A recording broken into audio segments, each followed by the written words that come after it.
Yon guys, eto na nga ang kasandaang araw ng pag-iensayo ni Junakis.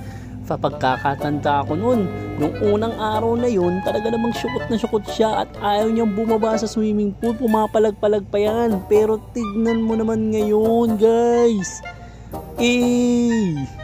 ano ka dyan girl, diba?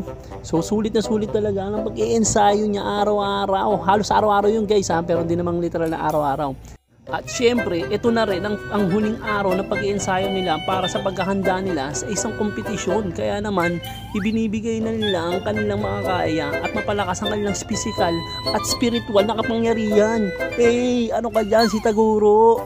So yan guys, talagang makikita nyo talaga sa kanilang effort, lalo na si Junakis. Ano ka dyan girl, babe? So now, hanggang dito na lang guys. Hanggang sa muli, paalam!